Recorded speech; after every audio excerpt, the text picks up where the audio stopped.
Now, Hanchea was in a new apartment reading a book titled 10 Things Rich People Should Be Aware of. From what she could remember, last summer she had gone abroad to hide from Nam Haewon, where she had bought a lottery ticket and hit the jackpot. At first, she couldn't even bring herself to touch the money because it all felt like a dream. But after some time, she bought an expensive house. Even now, she still wondered what rich people did and how they looked while sitting, just like Park Yoon-soo. The way she held the knife surprised her, and she kept making failed attempts to cook steak, just like the one she had eaten last year, though she couldn't remember where it was. She wondered when she had even started liking steak and red wine. The next morning, Chea woke up to a call from the police informing her that she had been reported missing. The one who had reported it was her sister, Chaesun. Chaesun told her that their uncle had a hard time paying her rent and other expenses, to which Chea simply asked how much money it was. Chaesun then asked where Chea had gotten all this money from, or if she was married now. Chea was surprised, but her sister reminded her that she had brought a boyfriend to the wedding. His name was Park Yoon-soo. Chea asked who her sister was talking about, and Chaesun told her everything, including the fact that Chea had once told her that he was super rich. Chea frowned and asked if her sister had dementia or something because, as far as she remembered, she had gone there alone and left alone too. Then, taking some cash out of her purse, she handed it over for their uncle, adding that she didn't have an envelope, just like Yoon-soo had said that day. On her way back home, she wondered who Park Yoon-soo was. Then, she suddenly recalled that when she was a teenager, she had visited a shaman who had told her that all the men around her were crazy psychopaths and scoundrels. Because of them, the Grim Reaper was always following her, and her hot temper only made things worse. The shaman had then looked closely at her face and told her that one of them wasn't even human. Now at home, Chea, drunk and irritated, mumbled that Nam Haewon wasn't even human. Then, lying down, she once again wondered who was Park Yoon-soo. As she drifted off to sleep, she saw someone kissing her. Then a face appeared. It was Yoon-soo. She woke up, startled by the dream. But even then, she still didn't know who he was. On the other hand, Yoon-soo was with another woman, but instead of her, he kept imagining Han-chea. He leaned in to bite her neck, but the woman slapped him, calling him a pervert before storming off. Yoon-soo, completely unbothered, just took a sip of his wine and muttered that it tasted awful. Yoon-soo came down to the hotel lobby and noticed that the staff was complaining about him to someone. However, judging by their expressions, it seemed like this was an everyday occurrence for them.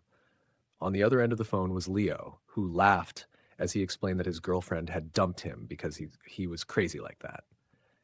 After hanging up, Leo sighed, wondering if Yoon-soo was deliberately trying to get himself caught by Father. If that happened, the one who'd end up in trouble would be Leo.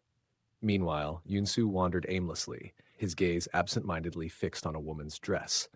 At the same time, Leo was on a mission for Father when a vampire angrily yelled at him, warning that he would be next. After all, Father was hunting mixed bloods like him too. The vampire claimed that Gray, Father's real name, had already eliminated one mixed blood. Leo frowned, sensing that there was some truth to his words.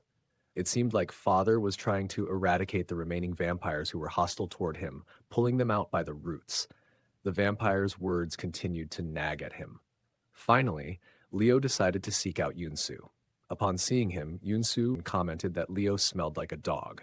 Leo smirked and shot back, calling him an old fox. Then, without wasting time, he got straight to the point. He needed Yoon-soo to meet Han-chea. Yoon-soo dared Leo to say that again, and before Leo could explain, a punch landed squarely on his face. When he woke up, he was in a different room with Yoon-soo. Leo tried to joke around, saying they shared a bond, but Yoon-soo didn't even react. Instead, Yoon-soo calmly offered him some tea. However, the look on his face was so suspicious that Leo immediately poured the tea onto the floor instead of drinking it. Ignoring this, Leo repeated his request for Yoon-soo to meet Han-chea. Yoon-soo flatly refused, stating that he had erased all of her memories. At this, Leo became visibly irritated, calling him an idiot and a fool, but Yoon-soo simply responded that he wasn't interested in her anymore, while discreetly covering a knife with his own blood. Leo then revealed that Chaya knew how to hurt father. Noticing Yunsu's surprise, Leo smirked and mockingly remarked that Yunsu and Chaya really didn't trust each other. He continued, pointing out that Yunsu also had no idea how Gurim was doing. Yunsu, unfazed, replied that he was sure Gurim was doing fine, and then called Leo shameless for daring to show up in front of him. Leo scoffed and explained that Yunsu could simply bring back Chaya's memories since they weren't actually erased, just suppressed by hallucinations. If they did that, they could get the information they needed about father. And in return, Leo would help Yunsu get Gurim. Leo didn't even get to finish his sentence before Yunsu grabbed his face and pinned him down onto the floor. Pressing the blood-stained knife against Leo, Yunsu revealed that the real reason he had been causing a scene at the Ho every day was to lure Leo out. Leo, struggling beneath him, told Yunsu not to put all the blame on him, since Han Chaya was the one who left on her own. At those words, Yunsu threw the knife aside, saying that none of it mattered anymore. Then, stepping back, he coldly told Leo to get lost and never touch anything again. Meanwhile, in another location, Gurim attacked a man before turning to father and reporting that the experiment had failed once again. Gurim's shirt was covered in blood, and he looked depressed as he walked back after the experiment. He seemed troubled by what he had just done with his own hands. Meanwhile, Rose was on the phone with Leo. As Gurim walked in, Leo asked if she had told him that Yunsu was still alive. She replied that she couldn't do that right now, as both of them could be in danger. After the call, Rose turned to Gurim and asked if he was okay and how the experiment had gone. Gurim told her that this time the subject was a human, but he had been asleep for most of it. When she asked what had happened to the human, he simply responded that he had ended him. The smile on Gurim's face as he said this unsettled Rose. Then, he suddenly asked if she had been talking to Leo and whether they were close. Rose replied that they were like siblings. That night, Gurim was as downhearted as usual. Then he remembered what Rose had said earlier. In the middle of the night, he went into her room, surprising her. He told her that he couldn't sleep and asked her to hold him. On the other side, Chea was feeling bored now that she was no longer working. She wondered if she should meet someone, and her dream from before popped into her mind. Embarrassed, she wondered if she was so lonely that she had such a dream. Suddenly, something caught her attention, and she stopped her car immediately. It was the cathedral. She had found it by chance. Seeing how she always goes to the cathedral without hesitation, it was clear that she and Yunsu were truly tangled up and bound to each other. As soon as she entered, all the ladies surrounded her, exclaiming that it had been so long since they had last seen her. Then, they asked if she was married and on her honeymoon with Park Yunsu. Chaya was confused by their questions, and seeing her reaction, they all assumed that she and Yunsu had already broken up. So, they took her with them, reassuring her that everything was going to be fine and that they would help her find young bachelors.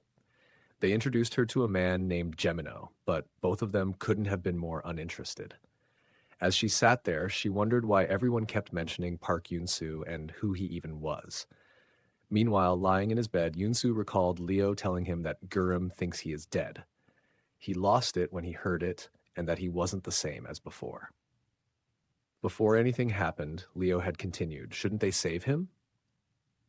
Back in the church, Chaya and Gemino started talking about a game she was playing. The ladies at the back were also gossiping about them. Just then, Park Yunsu walked in.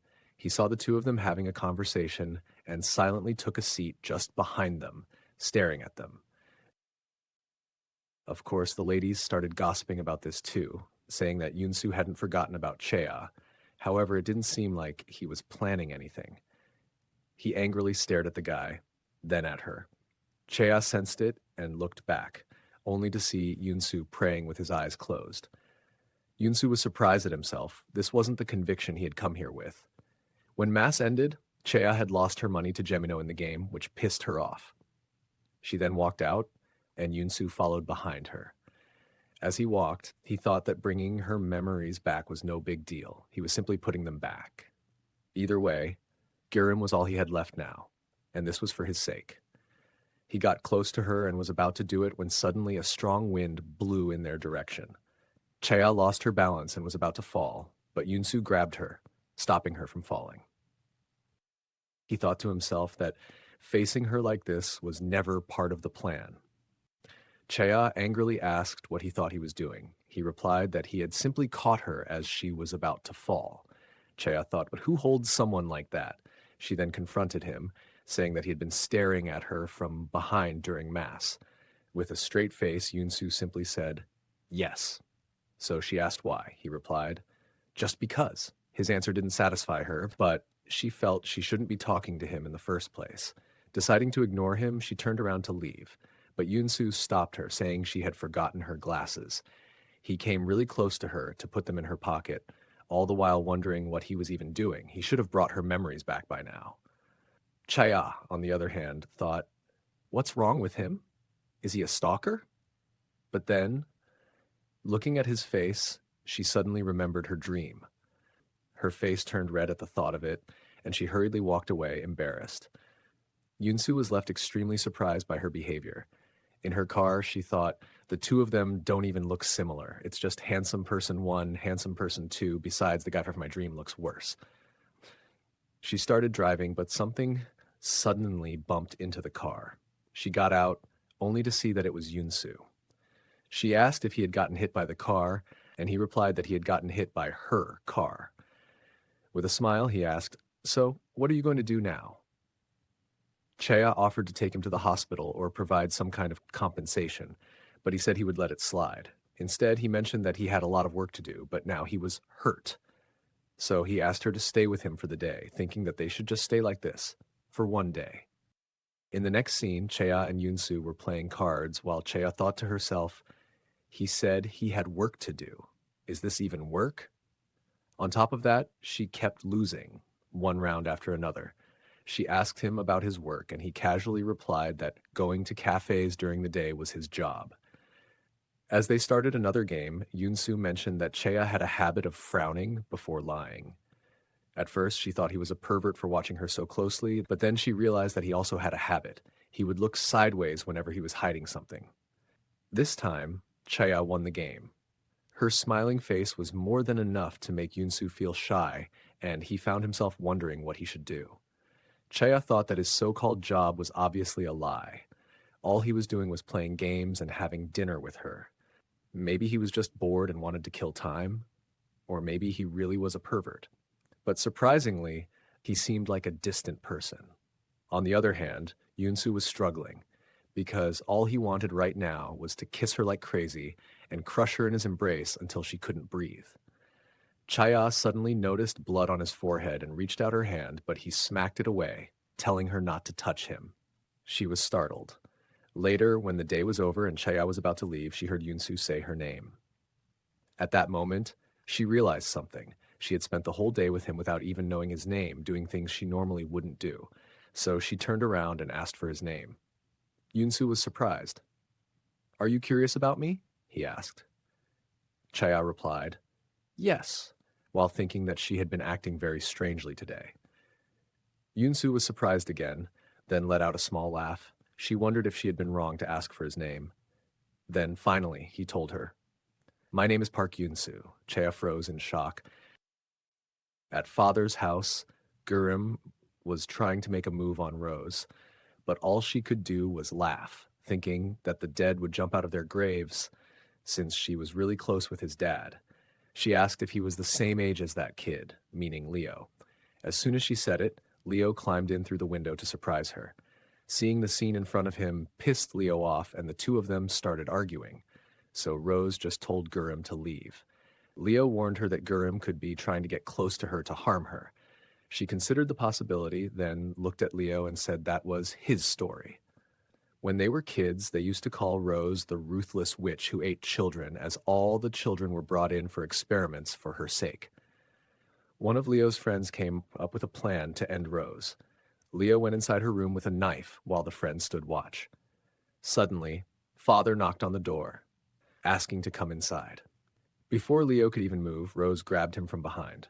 When father entered and asked if she was alone, she casually replied that of course she was, while she hid Leo underneath her blanket. Father left without questioning anything, but she knew he was only pretending not to notice.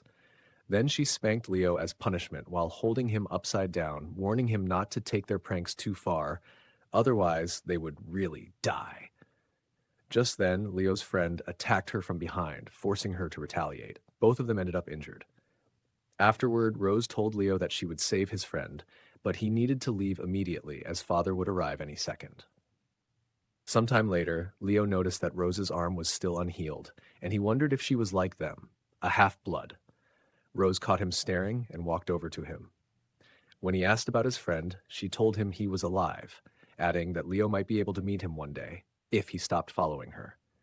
But Leo didn't seem to listen. No matter where she went, he followed. Over time, the two of them grew somewhat close. Then one day, Leo stopped coming to see her, and she wondered if he had been used as an experiment. She thought back, regretting that she hadn't been a little more forgiving, that it was her fault they were all dead. The guilt of everything that had happened ate away at her. Just then, she heard someone ask why she looked like that. When she opened her eyes, she saw a grown-up Leo, as he commented that she really did look like a witch. At present, Leo was fuming. How dare Gurim lay a hand on Rose? On top of that, Yunsu wasn't answering his calls. He then noticed that Gurim's servant was a human, and thought to himself that he needed to do something about Gurim. Back in Korea, Han Chaya was out shopping when she spotted Yunsu, but as she turned to speak to a staff member for just a second, he was gone. She wondered if she had imagined it. Later, she unexpectedly ran into him in her building's elevator. Her deep-rooted suspicion, developed thanks to Nam Haewon, started acting up again. She realized that her apartment was just above his and asked if he lived there, adding that the church was too far away for him to be attending. He simply replied that he had an intimate connection with that church. Yesterday, when she had heard his name, she had asked if this was their first time meeting. He had answered, "Of course, it's the first time we've met." But he had done so only after displaying his habit of looking sideways when he was hiding something. Right now, standing in the elevator with him, Chaya panicked. What if he doesn't get off on his floor? Fortunately, he did. She let out a sigh of relief, only to be equally surprised that he really did live there. Leo takes on Gurim's appearance and uses the servant to gain access to his room. However, Gurim wasn't even surprised to see Leo walk in. Leo tells him that Rose is not his enemy, to which Gurim asks if that means Leo is. Instead of answering directly, Leo offers him a deal to exchange information. Gurim agrees instantly, as his true target had always been Leo. The information Gurim wanted in return was how to kill a vampire. Meanwhile, Chea was still not convinced that Yunsu actually lived in the building, as anyone could use the elevator. To confirm, she prepared a package with her own address, but wrote Yunsu's name on it. She then went to the building's front desk to see if someone named Park Yunsu actually lived there. The receptionist confirmed that he did, but refused to give Chea his floor number or let her deliver the package herself. She didn't even remember what she had put inside the package, but the real issue was that she still didn't know if this Park Yun-soo was the same one everyone kept mentioning or someone else entirely. She silently prayed that she wouldn't be given a reason to use her knife again. Meanwhile, Yun-soo opened the package and found it amusing. Instead of going to her right away, he decided to shake her up a little more. To Chea's surprise, they didn't bump into each other after that. But why hadn't he done anything about the package? They finally met again in the elevator, but for some reason it suddenly stopped working while they were still inside. Yun-soo seemed to be struggling. She turned to him and asked if he was unwell. In response, Yun-soo stepped closer and held her hand. He said he couldn't breathe and that he was scared. Then, leaning in even closer, he murmured that he couldn't control his body. She could feel his breath against her ear, and in an instant, she shouted that if he did it one more time, she would kill him. Her grip tightened around the knife in her pocket, something Yun-soo also noticed. But then she saw the cold sweat on his face and the slight tremble in his body. At first, she doubted whether he was truly afraid or just faking it. But in the end, she decided not to be suspicious of someone who seemed sick and let go of her knife. Gently, she patted his back and asked if he was okay. Meanwhile, Yun-soo, still hiding his face, only smiled, a crazed, delighted smile. He was pleased to see her give in so easily. Later, at her house, Chaya angrily thought about suing the person who invented elevators. She found herself thinking about Yunsu over and over again. The next morning, Yunsu came over to return the package. When she opened the door, he was momentarily surprised by her outfit. She was dressed just like him. Trying to hide his smile, he held up the package, but she simply replied that it wasn't hers. Before leaving, Yunsu apologized for what happened yesterday and offered to buy her a meal. Chaya, feeling unexpectedly curious about him, asked if they could have the meal today. The two of them went to a restaurant where Yunsu casually asked if he could come over to her house, adding that it would be nice to become friends. Then he remarked that she must have a lot of friends. Chaya denied it, thinking that this was actually her first time coming to a place like this with someone. Yunsu then said he would be her friend, joking that as long as she didn't hit him with her car again, they'd be fine. Oddly enough, Chaya was having fun. It had been a long time since she'd felt this way, and it surprised her. She didn't even know what exactly she was feeling. Then, out of nowhere, Yunsu asked if she liked him. If not, did she hate him? Chaya was caught off guard. She told him that she basically hated people, but why was he even asking? Then she turned the question back on him. Did he hate her? Yunsu replied, no. So she asked, then do you like? But for some reason, she couldn't finish her sentence. Yunsu reached for her hand and told her to go ahead and ask. Finally, she gathered the courage and asked, do you like me? Yunsu let go of her hand and said, I'm not sure. What do you think? Chaya was dumbfounded, but he only smiled before casually changing the topic. She couldn't help but wonder what he even meant by that. Did he like her? But why would he? Under the table, he kept subtly brushing his foot against hers. Not knowing how to react, she hastily downed an entire glass of wine.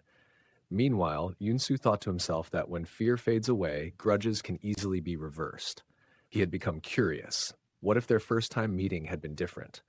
This time, he decided to approach her carefully, and if she sensed anything unusual, he would put shackles around her ankles so she wouldn't be able to run away. On their way home in the car, Yunsu commented that when he first saw her, he thought she would be good at drinking.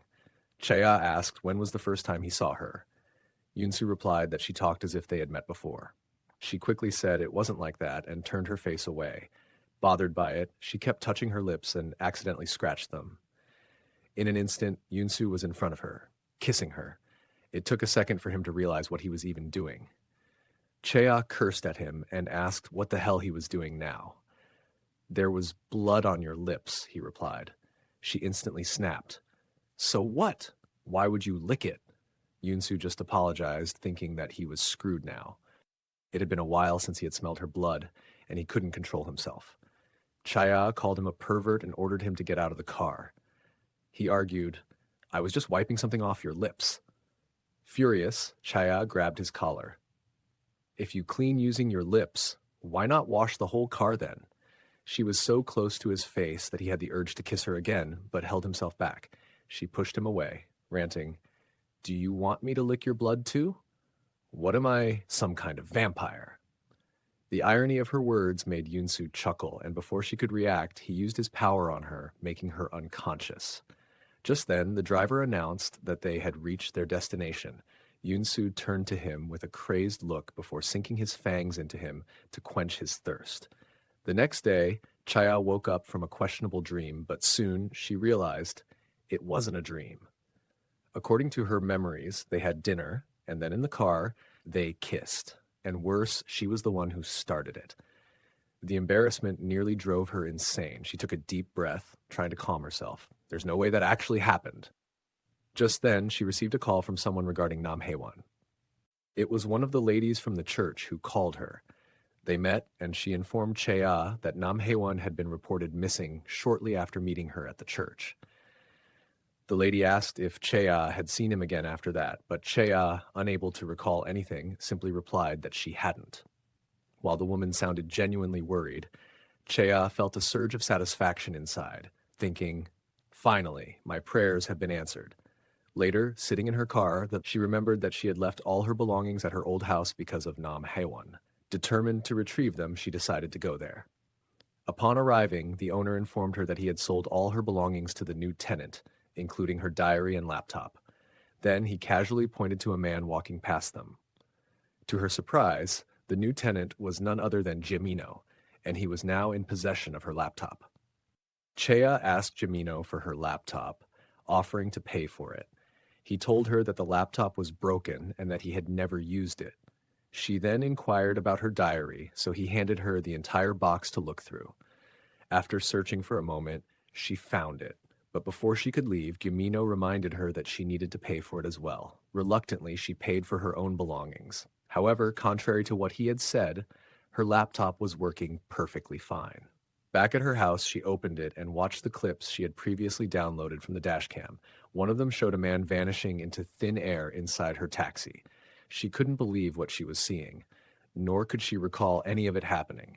Then, she checked the deleted files and found footage of herself attacking the manager in front of Yoon-soo's mansion. In shock, she immediately shut the laptop. There was no doubt that it was her. She checked again and saw that she had been speaking to someone, perhaps an accomplice. No matter how hard she tried, she couldn't remember anything. Her mind began to go numb with fear. Then, flipping through her diary, she found a slip of paper tucked inside with an address written on it. Without hesitation, she decided to go there by herself. She was standing right in front of the house, but had no idea what to do next. The air felt suffocating, and she suddenly wanted to talk to someone, so she called her sister, Chasen. During their conversation, Chasen mentioned that she had left in September, not July, which was what Chaya remembered. She wanted to tell her everything, but was afraid of being treated like a crazy person. She considered mentioning the video, but hesitated, fearing that her sister might betray her again. Instead, she simply said that her memory had been really bad lately. Chasen casually replied that she even forgot her boyfriend's name, Park Yoon-soo. Hearing that name, Chea froze. In the video, the man she had been talking to, she had called him Park. Finally, she made up her mind and stepped inside the house. It was covered in dust, and as she moved, she accidentally knocked over a glass, breaking it. She turned around at the sound, and right in front of her was Park Yoon-soo staring at her. "What are you doing here?" he asked. Chea was shocked, and Yoon-soo asked if she planned to stay on the floor. She quickly stood up, but before she could regain her balance, Yoon-soo placed his hands on her waist, holding her in place. He asked how she got here, entering this mansion so fearlessly. Chaya asked what he was doing right now, and thought that no matter what question she had, he was always somehow involved in it. Yoon-soo explained that this was his family house. An average person wouldn't be able to find it, so how did she? Chaya noticed that he always used to smile, yet right now he definitely seemed angry. She said that she was just passing by and got curious, so she decided to come in. She asked if she could take a look around. But Yoon-soo immediately stopped her, saying that he would show her around himself. As they walked, she kept asking him questions one after another. Finally, Yoon-soo asked why she was interrogating him. This was his house, and she was the one trespassing. If anything, he should be the one interrogating her. Then he remarked that she was acting strange today, thinking that it was almost as if her memories were back. Chea replied that it was the same for him. He too was acting strangely. Something about this moment felt eerily familiar, as if she had seen this expression before. Without thinking, she reached out and brushed his hair aside. He looked exactly like the man from her dream. Yoon-soo stiffened. He had been holding back for so long now, resisting the urge to cross a line. He warned her that if she kept doing this, he wouldn't be able to control himself. But Chea didn't stop. And so, Yoon-soo kissed her. Chea asked him what kind of relationship they had, insisting that this was definitely not their first time doing this.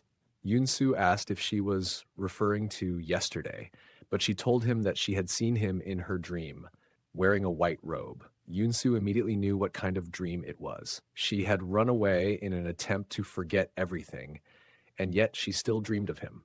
He suggested that they confirm whether it was really him in her dream. He kissed her again, touching her exactly as he had back then. Chea recognized his touch immediately. She hesitated before asking if they used to be lovers. Yoon-soo confirmed that they indeed were. Unconvinced, Chea refused to believe him. But Yunsu pointed out that she wasn't the type to do these things with someone she didn't know. If she were, she would have already slapped him. Before he could finish his sentence, she did just that, slapping him across the face, though she didn't even know why. Without another word, Chaya left the room. The thought that she might have actually liked someone unsettled her. But as she wandered deeper into the mansion, she suddenly froze. Lying before her was a corpse. She wondered if the man was really dead, but he looked far too pale to be alive. Then, as she got a closer look, she recognized him. He was the driver from yesterday. She turned, wanting to run away, but instead, she ran straight into Yunsu. He looked at her nonchalantly and told her that if she ran, she would only get lost. Chaya tried to run again, and when he followed her, she grabbed a lamp and smashed it over his head. But Yunsu only smiled and asked what she planned to do if she went around hitting people like that. Now terrified, Chaya asked if he had really killed the man, and why. Yunsu thought to himself that there was no real reason, it was simply his instinct. Chaya was horrified, unable to understand what he meant, while Yunsu laughed, thinking that even with her memories erased, she was still the same as always, just like he was. He told her that he truly loved the expression on her face right now. She glared at him, saying that he gave her the creeps. But he only shrugged, replying that she had always been like this. Frustrated and afraid, she asked why he was doing this to her. He simply replied that he was just that crazy about her. He stepped closer, and before she could react, he used his powers once again, erasing her memories. Later, he told Leo to get rid of the body. Leo mentioned that there was actually another vampire in Korea at the moment, and that he would send him over. And so a man arrived to collect the body. Yunsu noticed that the man had no distinct aura, making it impossible to determine whether he was a vampire or not. Meanwhile, the man, who was actually Gemino, recognized Yunsu as a vampire right away. As Gemino worked, Yunsu took note of his unpleasant scent, realizing it was the same one he had smelled on the man who had been with Chea at the church. Later, as they were leaving, Gemino realized that Yunsu was the one who had been lingering around Chea lately. At the same time, Yunsu confirmed that Gemino was indeed the man from the church, recognizing his habit of adjusting his glasses. Both of them were left wondering about the other's true identity. Back at his father's mansion, Gurum asked Leo how to kill vampires. In response, Leo poured his blood into a wooden cup and handed it to Gurum, instructing him to take a sip. Just as Gurum was about to drink it, Leo snatched the cup away, scolding him for being so naive. He demanded to know if Gurum would blindly drink anything just because someone told him to.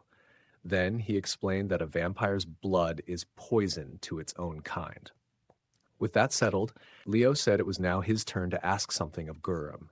He told him that he would wake him up in the middle of an experiment, and when that happened, all Gurum needed to do was watch quietly. After leaving the room, Leo noticed that everyone was busy preparing for the party. He, too, had preparations to make. He needed to prepare a birthday gift for father. Later, just as Leo had said, Gurum woke up in the middle of the experiment. What he saw shocked him. His father had given his blood to a woman, and the moment she drank it, her hair turned white, and she rapidly aged into an old woman. After that, father woke Gurum up and ordered him to end the woman. She desperately reminded Gray of his promise that this wouldn't happen, but father coldly replied that he had only promised not to do it himself. That was precisely why Gurum had to eliminate all the people and vampires who had been part of the experiment. Later, Gurum asked Rose about these abilities, and she explained that mixed blood vampires usually develop them when they are on the brink of death or experiencing something deeply traumatic. The type of ability also depends on the situation they are in. For example, when Leo refused to believe what had just happened before his eyes and desperately wished it was only a dream, a powerful hallucination ability manifested. Alone in his room, Gurum wondered about the moment he had gained his ability. For some reason, his mind drifted back to the time his father had tried to choke him. Shortly after, Leo entered his room, ready to inquire about the experiment. Gurum wondered whether he should really tell Leo that the participant had rapidly aged after drinking his blood. What would he do with this information? What was his true purpose? Instead of answering, He requested some wine first, claiming that he couldn't keep his mind straight otherwise. Leo agreed, and while retrieving the wine from the cellar, he ran into Rose. She noticed that he had 2 glasses with him and asked if he had plans with someone. Soon after, Leo arrived in Gurum's room, where Gurum casually invited him to have some wine as well, saying he didn't want to drink alone. However, in reality, he had poured his own blood into Leo's glass. He didn't know exactly what effect his blood would have, but he figured Leo could serve as a test subject. Before anything could happen, Gurum's human servant suddenly teleported into the room. He had recently been turned into a vampire, so Leo congratulated him on becoming an official hire. Then, to celebrate, he handed him his own glass of wine. The boy immediately began drinking it, and Gurum panicked. But before he could stop him, Leo intervened, asking what the problem was. Wasn't it just a glass of wine? Earlier, in the wine cellar, Rose had actually warned Leo about Gurum. She had told him that recently, Gurum had been mimicking Park Yoon-soo. Knowing Yoon-soo's personality, Leo immediately suspected that there was something in the wine. Now, grabbing Gurum by the collar, he demanded to know what he had put in his drink. Meanwhile, the boy had already finished the entire glass. The 2 of them stopped, and Gurum angrily demanded to know what Leo had just said about him putting something in his glass. Leo laughed, brushing it off as a misunderstanding on his part, but Gurum, still agitated, smacked the glass away. As the servant cleaned up the mess, Leo wondered if his suspicions had been unfounded. If there really had been something in the wine, the servant, being a vampire, would have died by now. On the other hand, Gurum was just as perplexed. If his blood had the ability to accelerate aging, then why hadn't the servant changed? Wasn't that supposed to be his power? Just then, both of them noticed something strange. Leo suddenly grabbed the servant's hand. He questioned why his wound wasn't healing. Meanwhile, Chea had gone to visit her sister. She had drawn a rough sketch of Yoon-soo's face and asked Chasen to confirm if that was what he looked like. However, her efforts were in vain. Her drawing skills were terrible, making the sketch unrecognizable.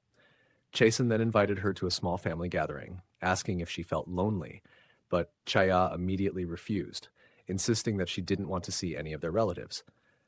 Suddenly, Chasen told her to look behind her. Before she could turn, Yoon-soo leaned in close from behind. He asked what she was doing there. Chea was a bit taken aback, but Chasen casually greeted Yoon-soo. So Chea asked if she knew him, and her sister replied that he was the very person she was looking for. Yoon-soo smirked and commented that they had just met last night, adding that they had quite a bit of fun together. But Chea quickly changed the subject, reminding him that they had a dinner date today, and with that, the 2 of them left. According to Chea's memory from last night, she had decided not to go inside the mansion. Instead, she went to a pub for drinks, where she met Yoon-soo. They kissed, and she even slapped him. Moreover, it was now confirmed that he was the same Park Yoon-soo that everyone kept talking about. So, she asked him, how did her sister know him? Apparently, he had also attended the wedding. And what about the women from the church? Yoon-soo simply replied that it was because he went to church regularly. What about my sister? She pressed, but Yoon-soo remained quiet. Chea continued, earlier, you said it was our first time meeting. Now you're saying we used to be lovers. Since when have you been lying to me? Yoon-soo asked why she was questioning him when she was the one who couldn't remember. He said that it was sad she didn't recognize him, or was she just pretending not to? Adding that their breakup wasn't exactly neat, rather for him it was pretty dirty. Then, he leaned in closer to her and said that if they weren't lovers, then meeting someone as suspicious as him should have felt strange. And the fact that he could touch her like this was strange, adding that just yesterday they had almost slept together. Chea immediately pushed him away, saying that it was just because of the alcohol. Then she asked for his true identity. Yoon-soo thought to himself, no matter how many times her memories were erased, no matter how many lies he told her, she still doubted him and kept coming back to search for those memories. It was ridiculous because she was the one who had begged him to erase them. So Yoon-soo asked her on one last date. He handed her a dress and told her to wear it that day. Thinking that it was time to end this, he said that then he would tell her everything she was curious about. Later, Yunsu thought to himself that Chea liked him now. She liked the version of him who was so different from his past self, the one who was always friendly to her. Didn't that just mean she liked him because this version was still him? But deep down, he knew the truth. If she ever found out who he really was, she wouldn't love him anymore. He went to the church and remembered how Son used to pray for everyone to forgive him. But their loved ones would never forgive them, and so the only thing they could pray for was the ability to forgive themselves. Only now did Yunsu truly understand he would never be forgiven, and embracing that truth was far more difficult than he had imagined. Then he ran into the priest, who asked if he had come to pray for forgiveness, but Yunsu simply smiled and replied that he had done nothing that needed to be forgiven. He thought to himself that Son could scold him all he wanted for making the same mistake he did, but Hanchaya loved him now, and that was something he had made happen. As for forgiveness, that was never part of the plan. Meanwhile, Chaya received a message from her sister inviting her to the family's get-together, adding that their grandmother wanted to apologize for what had happened before. Just then, another message arrived from Yunsu, asking her out on their date. She agreed, deciding to meet her family in the morning and then see Yunsu later. But one thing still puzzled her. Why would this be their last date when he had harassed her so much in the first place? Lying down, she found herself suddenly wanting to hear his voice, and the thought startled her. Thinking back to what had happened with Nam Haewon sent chills down her spine. Was she really not afraid enough yet? Was she about to make the same mistake again, liking someone and letting it all happen again? Curling into a ball, she chalked it up to loneliness. That was all. The next day, Chaya went to meet her family. Everyone greeted her, but her grandmother still ignored her. As the others chatted amongst themselves, Chaya sat at the same table, but was left out of the conversation. Finally, when her brother-in-law turned to her, he mentioned that they should have met at the wedding, but he had been informed that Chaya was busy and couldn't attend. Chaya was surprised, but seeing the expressions on her uncle and grandmother's faces, she chose not to say anything. The man didn't even know her name. Yet he went on to say that she had such a good boyfriend and a good family, so whatever situation she was in, everyone would surely be understanding. Chaya was taken aback. Just how had her sister introduced her to him? Then her uncle brought up the fact that he had to pay a large sum of money when Chaya disappeared. Angrily, she retorted that she had already paid him back, so why was he bringing it up now?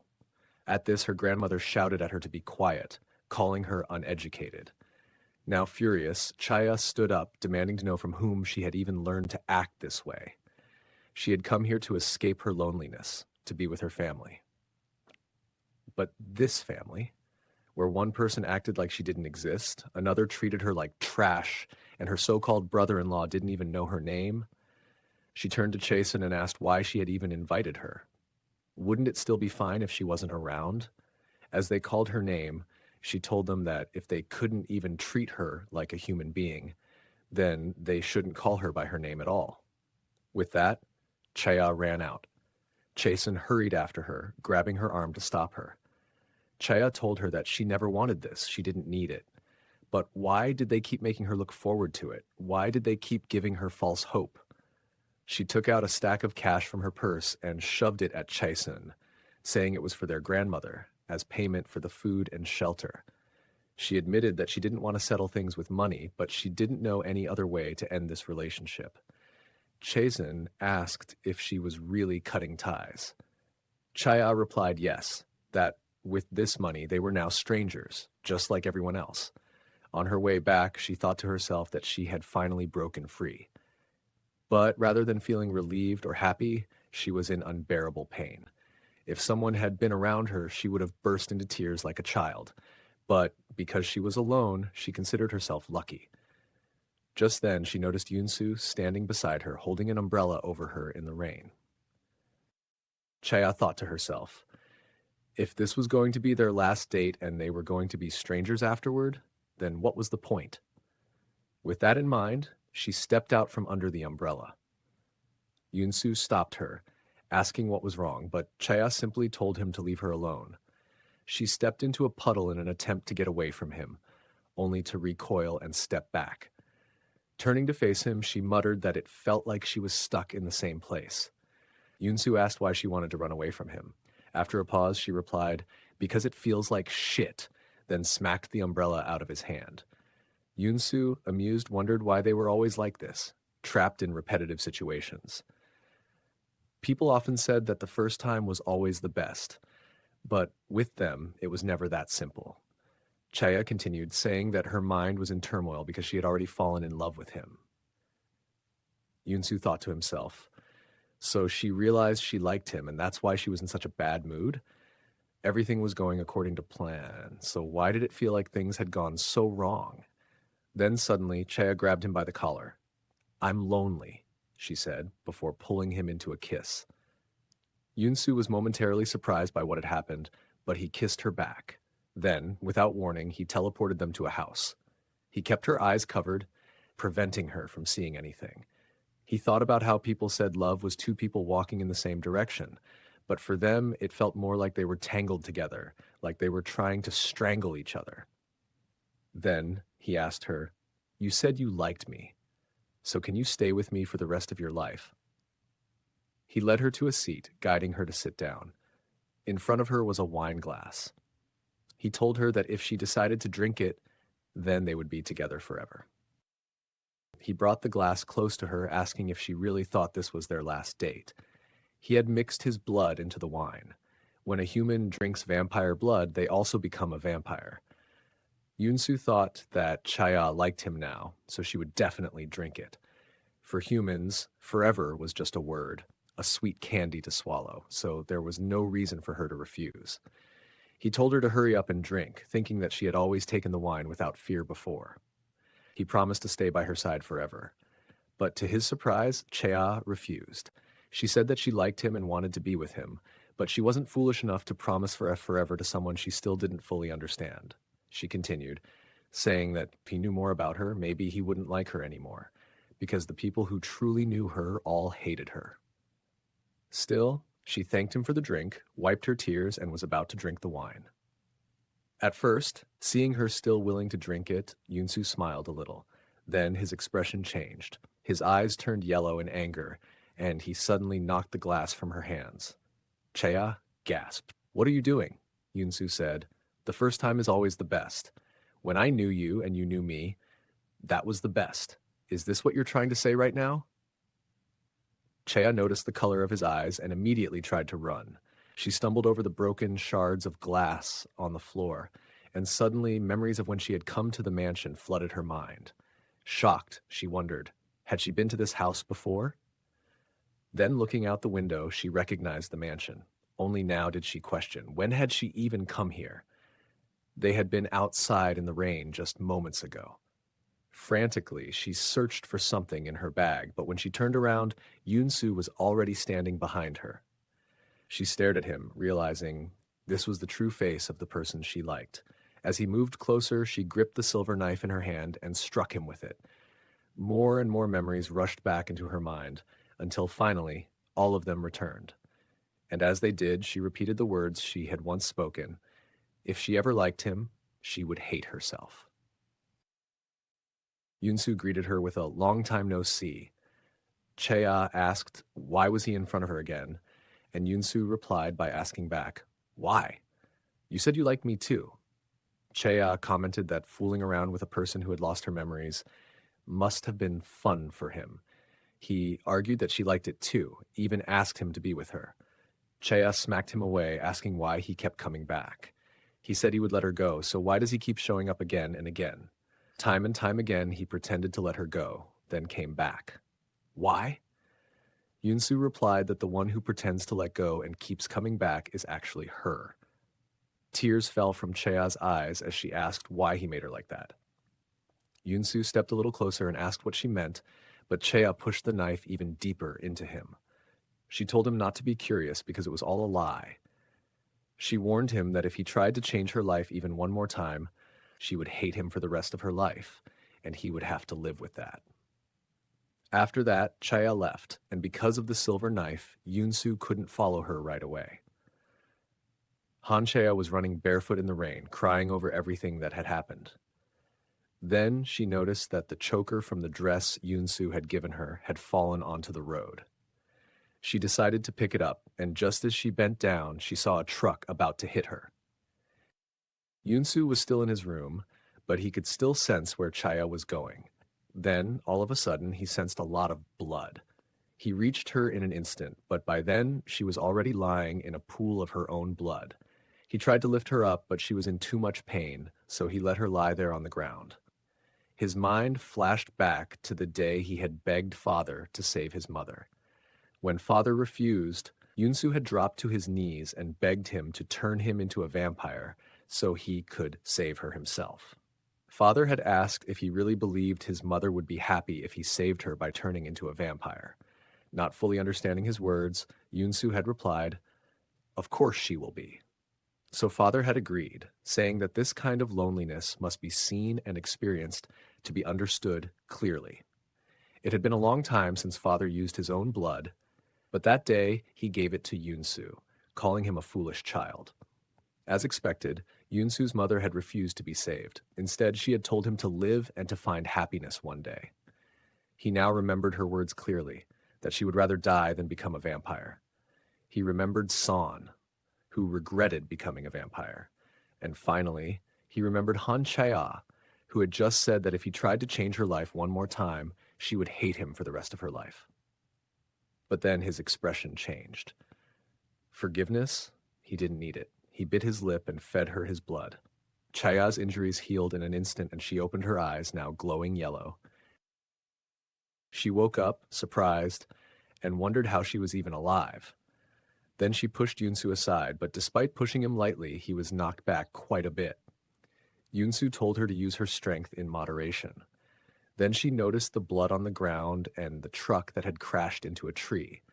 A sudden realization hit her, and she turned to Yunsu, asking what he had done to save her. Yunsu remained silent and didn't utter a word, simply staring at her confused face. Finally, she asked, surely he hadn't turned her into a vampire? But Yunsu was still quiet. She picked up a stone and scratched her hand. The wound healed instantly. First, she grabbed her face in despair, and then her expression shifted to anger. She grabbed him by the collar and demanded to know what he had done and who had given him permission to do it. Yunsu asked, should he have just let her die then? She replied yes, that at times like these, he should have let it happen.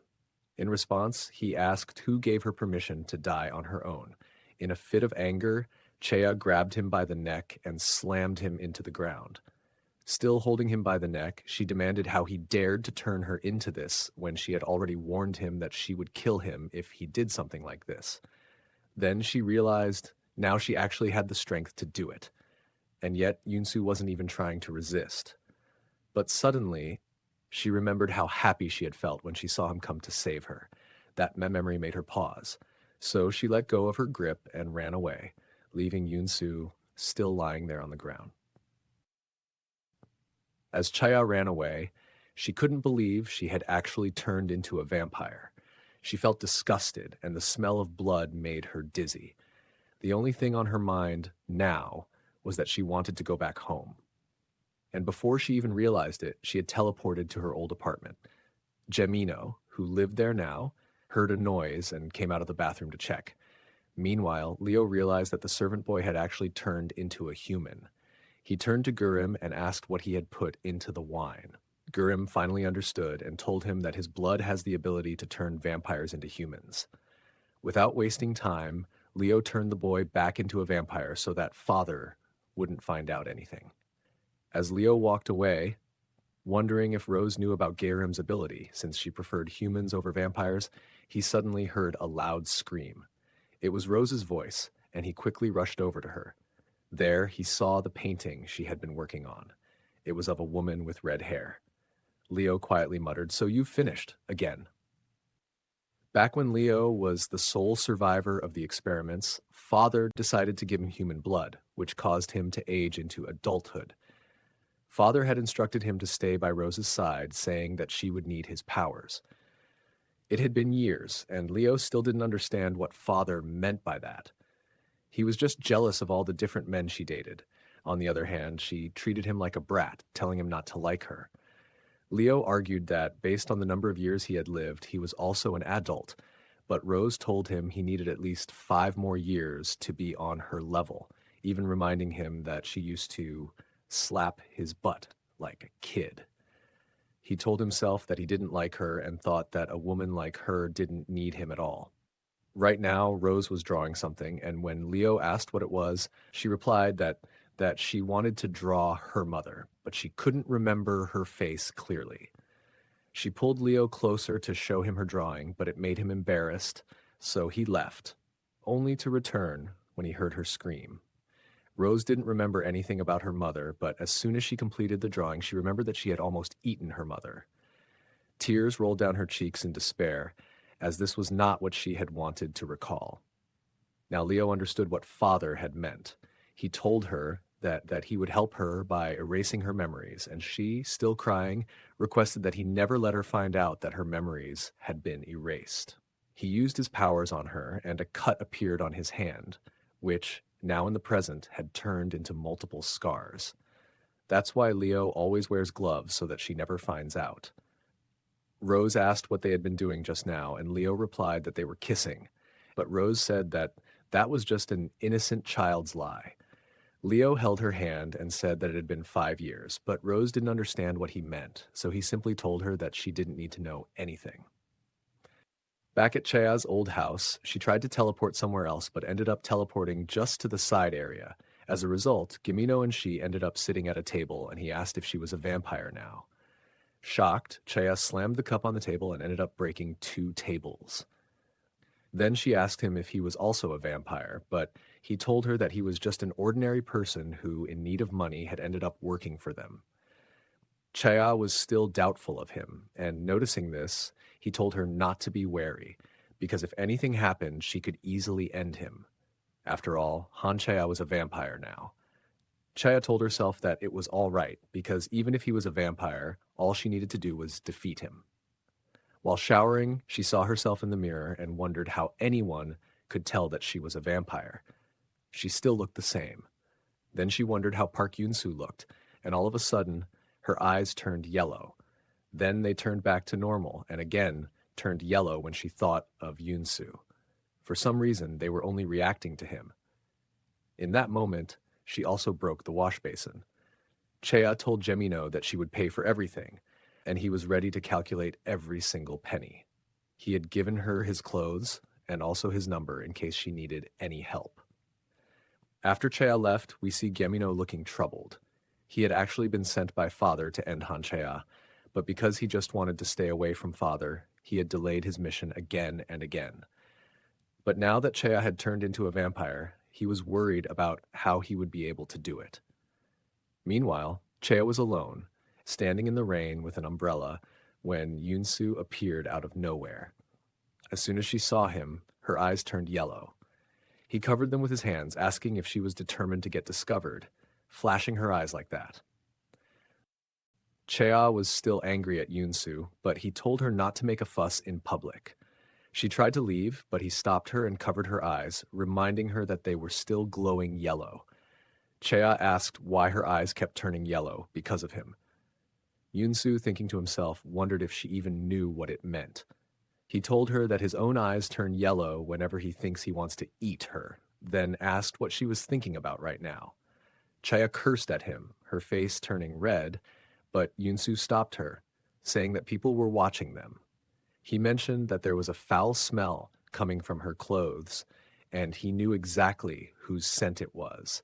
Then he started licking her neck, saying he would erase the smell for her. Chea told him he was lucky that there were so many people around, and he replied that he was about to say the same. He added that right now, she needed a vampire like him by her side to survive. Chea insisted that she could handle it, and that she didn't need his help. Yoon-soo asked why. Was it because the owner of those clothes was going to help her? He told her to choose between the 2 of them. Chea got emotional and said she still hadn't processed any of it, not the fact that she had died, nor that she had become a vampire. She was still having a hard time accepting all of this. Then she looked at him and asked if it was possible to become human again. Yoon-soo looked truly pissed now, as he remembered his conversation with Leo about Girim's ability to turn vampires into humans. He asked her if she would run away again if she became human. Chaya, sensing that he knew something about it, asked him to tell her, but Yunsu didn't utter a word. So she told him that she would never run away again, as she too had already taken a liking to him. Yunsu knew she had brought up her emotions to take advantage of him, so he asked her to make a promise first that she would never run away from him again. Chaya was taken aback by this and wondered if she could really bet her whole life on it. Seeing this, Yunsu just started laughing. He told her that such a thing didn't exist, though it was an interesting idea. When Chaya got angry at his response, he twisted her words around and asked what the problem was. Hadn't she already said she liked him? So wasn't it a good thing, the two of them living happily together? Chaya tried to leave again, but Yunsu grabbed her hand. He told her that he would come soon to pick her up. She replied that she would never choose him, but Yunsu told her that she had no other choice. Then the two of them walked away in opposite directions. Somewhere else, Gemino was working when someone asked if he was sorting out trash at that hour. He looked up, and it was Yunsu, who said that he too had come there to sort out some trash. First, he sniffed Gemino and then asked what his relationship with Hanchea was. Gemino replied that they knew each other from the church and sometimes chatted. He noticed that Yunsu's expression grew more and more angry, and thought since Yunsu had only recently started hanging around Chea, he probably didn't know much about her life. So he said that he and Chea were in love with each other. His reasoning was that all the vampires who were blinded by jealousy ended up harming their partners, and so he figured Yunsu could do his work for him. He provoked him even more by saying that surely his scent could still be found on her, and it worked because now Yunsu was really angry. Suddenly, Gemino saw how Yunsu was about to attack him. When he did, Gemino dodged it and then disappeared. Only his jacket remained in Yunsu's hand, from which a key fell onto the ground. On the other hand, Chai-Ah thought to herself that, of course, even if Yunsu knew, he would never tell her anything. All they ever did was lie to each other. Then she remembered that she had Gemino's number and called him, but when the call connected, no one replied from the other side. That was because right now the phone was in Yunsu's hand. When no one replied, she finally asked if it was Park Yunsu on the other side. He became slightly happy at this, but still did not answer. So then Chaya called him on his phone to ask where he was. Yunsu replied that he was at his house. She didn't believe him and asked again, but he said that she could just come to his house to check for herself. Chaya told him that he was not allowed to touch anyone, and Yunsu continued with his act, saying that he hadn't done anything. He said that she was just too obsessed with him and told her not to worry, as when everything was fine, he would come to get her. Chea took notice of his words and immediately got ready to leave. Earlier, when Yunsu had reached Gemino's house, Gemino was hiding in the closet, and when Yunsu was about to open the closet door, Gemino quickly teleported behind him, took his new phone, and disappeared. He then called Leo to ask for Chea's phone number. At that time, Girim entered the room and heard Chea's name, so he asked Leo if Han Chea was still alive. And what about Yunsu? Chea could not have survived on her own, but Leo just told him that Yunsu was already dead. Back in his room, he wondered how she could have survived and then thought that maybe she had it in her to run away. Then he realized that Leo's job was to eliminate people, so the other person might be the same, which meant Chea was in danger. But right now, he couldn't do anything and felt completely powerless. Then the servant boy came into his room. Seeing Girim so down, he said that if Girim was that tired, he should try running away. He told him about himself, that back home he was beaten every day, so to survive, he ran away barefoot. If it weren't for him, his family would have starved to death. So if they saw him now living so cozily, they would probably end him or smash his ankles. He risked his life to run away and continued that it's not a cowardly thing. It takes a lot of courage to run away. Next, we see Girim waking up from the experiment, and he was shocked to see that this time the test subject was his servant boy. Father told him that he already knew what to do, and so Girim walked toward the boy. The boy's words from earlier came back to Girim, and so he quickly grabbed the boy and disappeared. He teleported to another part of the castle, but Father followed them quickly. Then he teleported to Rose's room, asking for help, and Father appeared there too. He attacked both of them in front of Rose. She tried to stop him, but he slapped her aside and took the unconscious Jurim with him. Rose could do nothing except hold the injured servant boy in her arms, while Gurim was locked up in a jail-like room. Later that night, Rose went to Gurim to free him, and she told Leo to lead the way for him to Korea. She had instructed both of them to never come back, but still, Leo decided to stay behind. Then, all of a sudden, Gurim attacked Leo with something and quickly teleported to the ship. Looking at Leo, he smiled, as it was a little revenge for what he had done to Yunsu. Rose was the one who gave Gurim a silver knife and told him that it weakens vampires. Then Gurim told her about his blood's ability, after which Rose asked him for some of his blood, and Gurim complied. Now, with a vial filled with Gurim's blood, Rose wondered why her father was so obsessed with it. It didn't seem like he wanted to become human either. Then suddenly, her head started hurting. It was the moment Gurim attacked Leo, and with that, all of Rose's memories that Leo had erased came flooding back. Now remember her mother's face, and she thought to herself that her father could never become human. We see Father remembering her mother and calling her name, Diana. Back in Korea, Chea was informed that her grandmother was in the hospital, and she immediately got teleported there. When Grandma opened her eyes, she saw Chea sitting on the windowsill, who commented that she was interfering with her enjoyment. She added that since someone was dying here, no matter what she said, as long as Grandma died, it didn't matter.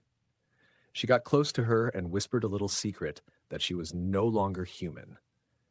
Grandma was struggling, so Chaya removed her oxygen mask so she could speak. Her grandmother called her a monster, and upon hearing that, Chaya started laughing. Those were the same words she had once said to Yunsu. She told her grandma that she wasn't afraid of her anymore, and then asked why she hated her so much. So much that she would even harm a child. Just because she wasn't satisfied with her mother, she had cut off the relationship for 10 years. And only after her son passed away did she begin to regret her stubbornness. But since she didn't want to hate herself, she decided to hate their mother and the child who looked like her. Chaya asked if that was more comfortable for her.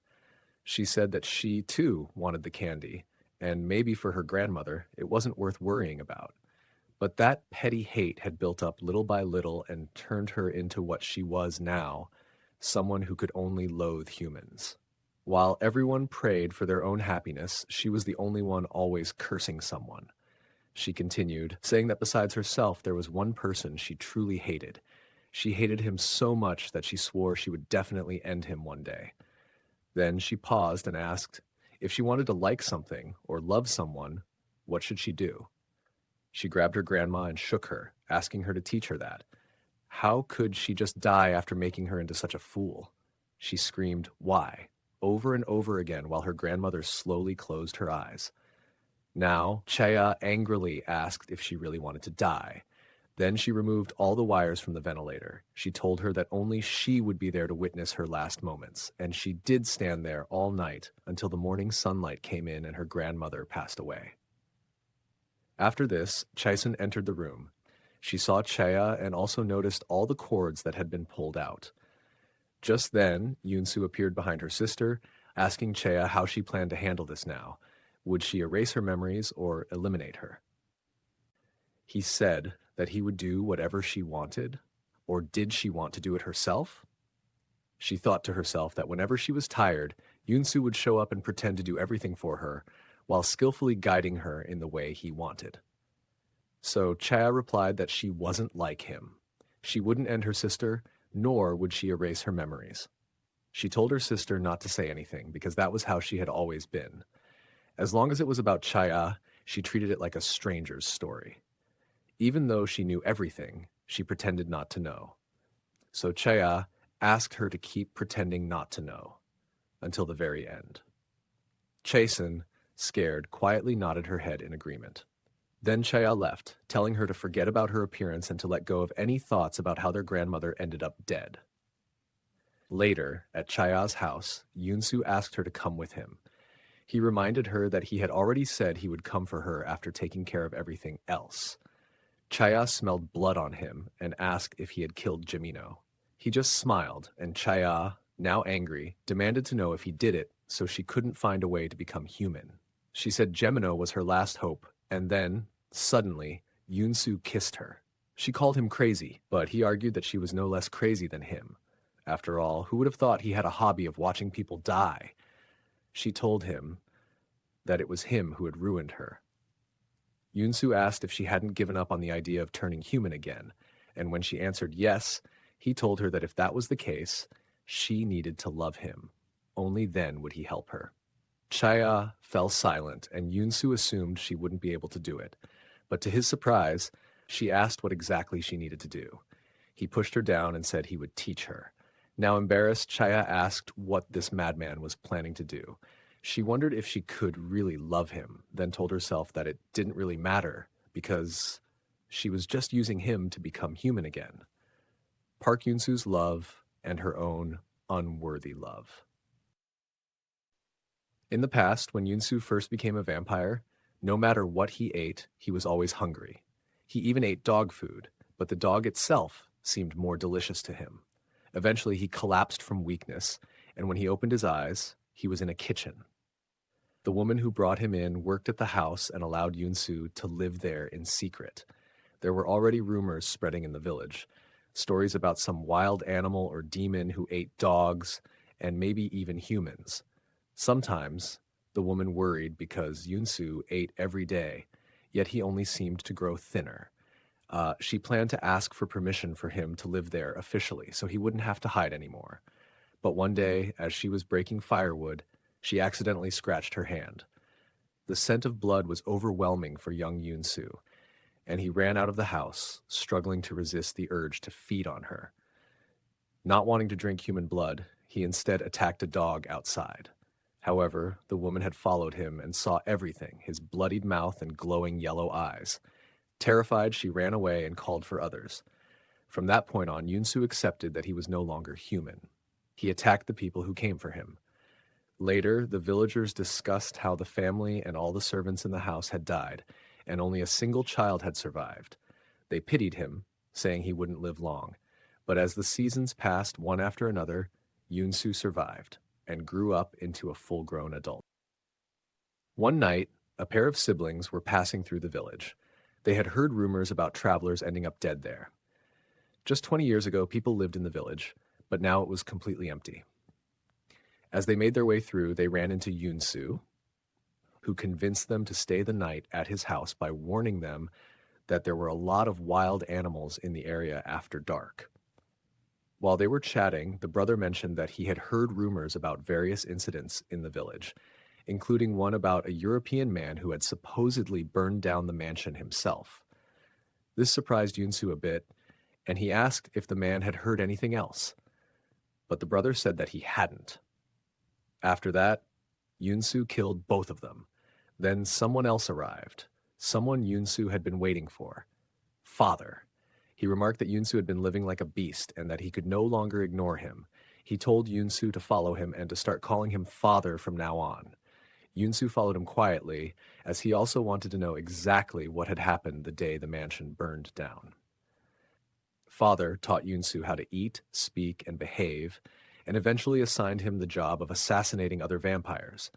One time, when Yunsu asked if there was any specific reason behind this mission, Father explained that humans had started noticing their existence, so his immature children needed to be cleaned up. Suddenly, Yunsu remembered his words about not leaving a trace and asked if he had said that when he left the house in Korea. Father paused, trying to remember. Had he really said that to him? But then it clicked in Yunsu's mind, and he asked if Father was the one who burned the house down. Father responded that Yunsu already knew that, which left him speechless. Later, Yunsu admitted to himself that he did, in fact, already know. It had always been there in the back of his mind, but he kept hoping it wasn't true. Because if it was, then that meant he had begged and clung to the same man who killed his mother. The next morning, Yunsu mixed his own blood into Father's tea, thinking that Father was rather careless. especially considering he was the one who had taught Yunsu how to kill vampires. Father drank the entire cup of tea, but nothing seemed to happen to him. He remarked that he had saved a wild beast and didn't know whether to praise him or scold him. Then he slammed Yunsu's head onto the table and asked if it was because of their conversation from the day before. Yunsu asked him back. How did he feel when Yunsu begged him to save his mother? Was he happy, thinking about how pathetic and funny it was? When Father heard the word happy, he slapped Yunsu hard across the face and told him that he only cared about the present and the future. Vampires don't dwell on the past or have regrets, he said. He told Yunsu that not even he could kill himself. The only reason he had spared Yunsu was because once Yunsu had saved Rose. But now he was sending him back to Korea, telling him to live like a corpse so he wouldn't be caught by Father's people. After that, a long time passed, and one day, in the church he regularly visited, Yunsu came across Han Chaya, whom he recognized right away. On the other hand, when Chaya was in jail, the other inmates gossiped about her. And she never just listened quietly. Her family never once visited her, and when she was released, no one showed up either. When she went to their house, her grandmother shut the door in her face, while her uncle told her that he would help her find a house and a job, but also told her to keep quiet and live elsewhere, as they didn't want anyone to find out what she had done. It could ruin her sister's future, he said. One day, while Chea was just watching people around her, her eyes fell on a cathedral far in the distance, and she decided to go there. She prayed for everything to burn down, Nam Haewon, her family, all those people who were happier than her, everything. Then her eyes met with Yunsu's, who was already looking at her, and she thought to herself that it was really unlucky. She envied Yunsu because he seemed rich and like he had a good life. When she was leaving, she saw that the light in the confessional was still on, so she decided to go inside. There, she confessed that she hated people. When she saw them all happy and showing affection, she really hated it. She mentioned that just now she had run into a guy in the church and thought, how could someone be that handsome? It really annoyed her. At that, the person on the other side started laughing. It was Yunsu, who apologized for being too empathetic with her, saying that he could relate. Then she asked him, she wasn't a monster, right? Yunsu asked her what she would do if she were in a situation where she needed to kill someone to survive, and wondered what she would look like if he pulled her down into the mud. Then he apologized, saying she must feel uncomfortable because of his words. Chea felt a little scared, wondering if he somehow knew about her, judging from his questions. Yunsu continued, saying that she had hurt people around her, despised those who hadn't wronged her, and hadn't loved those who had loved her. At this, she banged loudly on his side of the confessional and asked what nonsense he was talking about. He was talking about love like it was something easy, but he should know better than anyone that everyone she ever opened up to had betrayed her. She said she had tried her best to love people normally. She really did. Then she asked him what she should do if she wanted to love someone. When Yunsu didn't answer, she laughed and asked why he was teaching her when he didn't understand it himself. Yunsu asked why she was so hung up on this. She said she hated people but was still chasing love. Wasn't that a bit pathetic? At first, Chaya was surprised. Then she told him that he wasn't normal either, so the two of them would never be able to love. After that, she left while Yunsu just continued to laugh at her words. Now, in the present, she asked him the same question again, and he thought to himself that she was a liar. She had already said that the two of them could never do it. Chea reminds him that she will leave once she knows how to become human. Yunsu replies that he knows that. Chea wonders, if he knows she's just using him, then why does he still look at her with those pleading eyes? It reminded her of herself. The two of them lay in bed quietly as she thought that, with his eyes black, he looked almost human. Then Chea told him not to misunderstand her. She only did it to become human again. Yunsu replies that he knows that too, that she will leave no matter what he does. She tells him that if she chooses him, it has to be by her own will, not because of pressure or fear. And Yunsu thinks to himself that that's never going to happen. He says that she'd better hope he still loves her then, because if he gets tired of her, he'll find her and end her life. She asks him to just quickly tell her how to become human. Or was he going to say he doesn't know? Both of them were holding each other's necks, and Yunsu replies that she catches on quick. He doesn't know, but he adds that the guy named Gemino is still alive, so she can ask him instead. Earlier, when Gemino was on the phone with Leo, Yunsu had actually followed him and attacked him. But Gemino told him that he was sent by Father, and that if he died there, Yunsu might be found out for not being dead. So Yunsu tied him up and left him at his mansion. Back at Chea's house, she asked Yunsu how to teleport, and he told her that the best way was to follow the scent, adding that he should be easy to come to, now that she knows his scent. She got embarrassed and told him to just tell her where Gemino was. Yunsu told her, but then suddenly pulled her into a hug from behind and asked, "Can you love me, please?"